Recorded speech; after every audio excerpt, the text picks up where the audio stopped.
Love कुश रामायण की अनुवर्ती श्रृंखला है और उत्तरकांड पर आधारित है, जो रामायण का अंतिम अध्याय है। इसमें राम और सीता के जुड़वां पुत्रों लव और कुश के जीवन को दर्शाया गया है। राम के राज्याभिषेक के बाद उन्हें सीता की गर्भावस्था के बारे में पता चलता है और अयोध्या के नागरिक उनके चरित्र की गपशप करते हैं, क्योंकि उन्हें लंका में रहने के लिए मजबूर किया गया था। वह अपनी पत्नी पर भरोसा करता है और उस मामले को छोड़ने का फैसला करता है, लेकिन सीता को इस बारे में पता चल जाता है और राम से उसे छोड़ने के लिए कहता है, जो एक राजा के रूप में उसका कर्तव्य है, और वह जंगलों में जाने का फैसला करती है।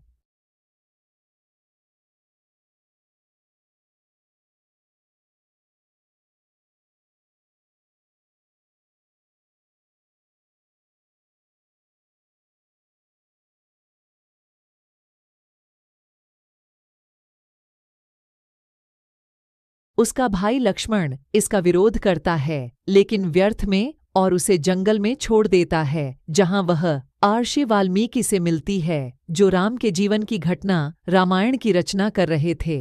महर्षि वाल्मीकि उन्हें अपनी पुत्री के रूप में स्वीकार करते हैं। उन्हें उनके आश्रम में आश्रय प्रदान किया जाता है। अयोध्या वापस आने के बाद कई महर्षि मधुपुर के अत्याचारी राजा लव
लव कुश रामायण की अनुवर्ती श्रृंखला है और उत्तरकांड पर आधारित है, जो रामायण का अंतिम अध्याय है। इसमें राम और सीता के जुड़वां पुत्रों लव और कुश के जीवन को दर्शाया गया है। राम के राज्याभिषेक के बाद उन्हें सीता की गर्भावस्था के बारे में पता चलता है और अयोध्या के नागरिक मधुपुर के चरित्र की गपशप करते हैं। महर्षि वाल्मीकि से आश्रम में मिलता है, जहां सीता गुप्त रूप से रह रही थी। वह अनजाने में अपने भतीजों लव और कुश का नामकरण संस्कार करता है। वह लवणासुर का वध करने में सफल रहा और उसे मधुपुर के राजा के रूप में ताज पहनाया गया। लव कुश रामायण की अनुवर्ती श्रृंखला है और उत्तरकांड पर आधारित है, जो रामायण का अंतिम अध्याय है। इसमें राम और सीता के जुड़वां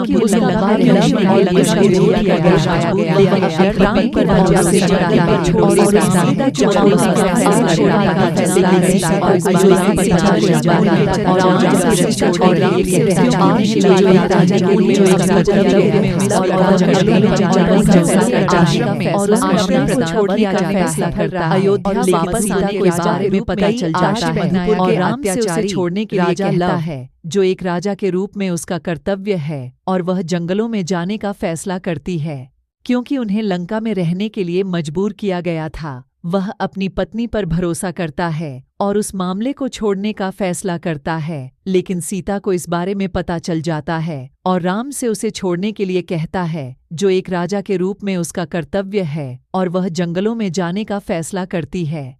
उसका भाई लक्ष्मण इसका विरोध करता है, लेकिन व्यर्थ में, और उसे जंगल में छोड़ देता है, जहां वह महर्षि वाल्मीकि से मिलती है, जो राम के जीवन की घटना रामायण की रचना कर रहे थे। महर्षि वाल्मीकि उन्हें अपनी पुत्री के रूप में स्वीकार करते हैं। उन्हें उनके आश्रम में आश्रय प्रदान किया जाता है। अयोध्या वापस आने के बाद कई महर्षि मधुपुर के अत्याचारी राजा लव बारे में शिकायत करते हैं और राम अपने भाई शत्रुघ्न को उसे मारने के लिए भेजते हैं। मधुपुर के रास्ते में वह महर्षि वाल्मीकि से आश्रम में मिलता है, जहां सीता गुप्त रूप से रह रही थी। वह अनजाने में अपने भतीजों लव और कुश का नामकरण संस्कार करता है। वह लवणासुर का वध करने में सफल रहा और उसे मधुपुर के राजा के रूप में ताज पहनाया गया। लव कुश रामायण की अनुवर्ती श्रृंखला है और उत्तरकांड पर आधारित है, जो रामायण का अंतिम अध्याय है। इसमें राम और सीता के जुड़वां पुत्रों लव और कुश के जीवन को दर्शाया गया है। राम के राज्याभिषेक के बाद उन्हें सीता की गर्भावस्था के बारे में पता चलता है और अयोध्या के नागरिक उनके चरित्र की गपशप करते हैं, क्योंकि उन्हें लंका में रहने के लिए मजबूर किया गया था। वह अपनी पत्नी पर भरोसा करता है और उस मामले को छोड़ने का फैसला करता है, लेकिन सीता को इस बारे में पता चल जाता है और राम से उसे छोड़ने के लिए कहता है, जो एक राजा के रूप में उसका कर्तव्य है, और वह जंगलों में जाने का फैसला करती है।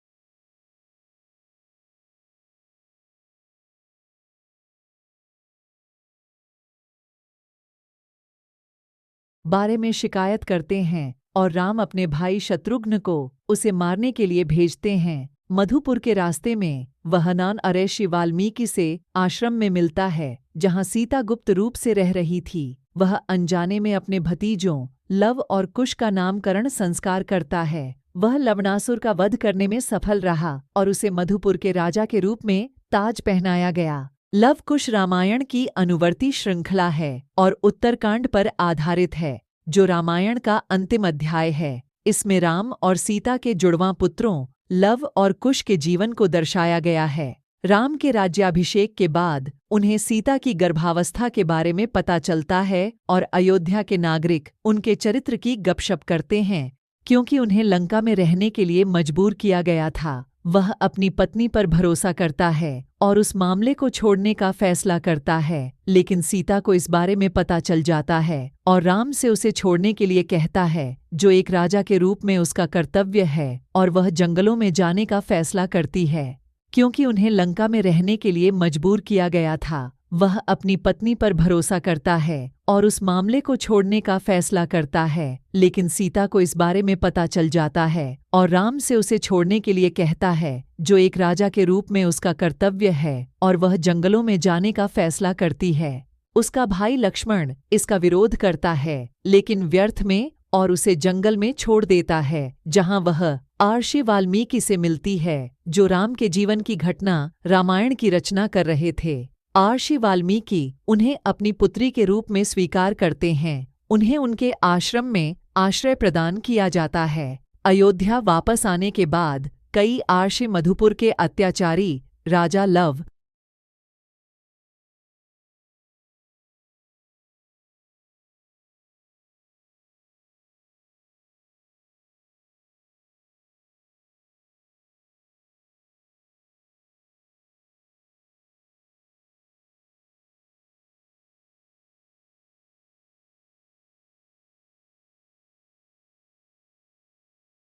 लव कुश रामायण की अनुवर्ती श्रृंखला है और उत्तरकांड पर आधारित है, जो रामायण का अंतिम अध्याय है। इसमें राम और सीता के जुड़वां पुत्रों लव और कुश के जीवन को दर्शाया गया है। राम के राज्याभिषेक लंका में रहने का विरोध करता है, लेकिन पता चलता है जंगल अयोध्या से नागरिक और उस जंगल को छोड़ने का फैसला करता है, क्योंकि उन्हें राम के बारे में पता चल जाता है और राम सबसे छोड़ने के लिए आशीर्वाद करता है, जो एक राजा के रूप में उसका छोड़ने का फैसला करता है। जंगलों में जाने का फैसला में पता चल जाता है किया जब राम से उसे अयोध्या वापस आने के बाद, जो एक राजा के राज में उसका कर्तव्य अत्याचार और वह जंगलों में जाने का फैसला करती है, क्योंकि उन्हें लंका में रहने के लिए मजबूर किया गया था।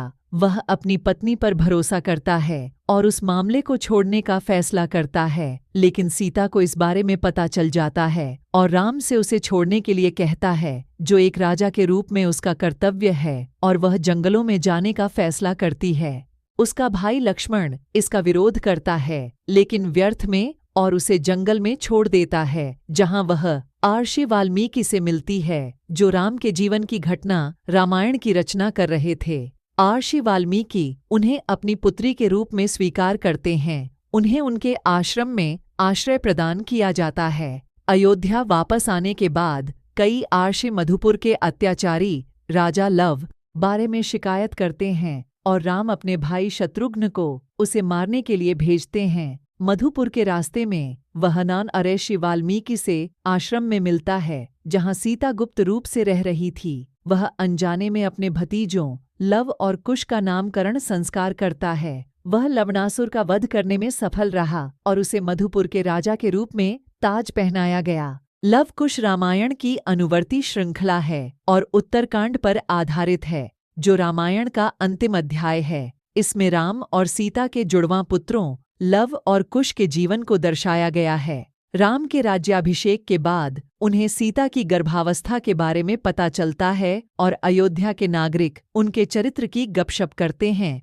क्योंकि उन्हें लंका में रहने के लिए मजबूर किया गया था। वह अपनी पत्नी पर भरोसा करता है और उस मामले को छोड़ने का फैसला करता है, लेकिन सीता को इस बारे में पता चल जाता है और राम से उसे छोड़ने के लिए कहता है, जो एक राजा के रूप में उसका कर्तव्य है, और वह जंगलों में जाने का फैसला करती है।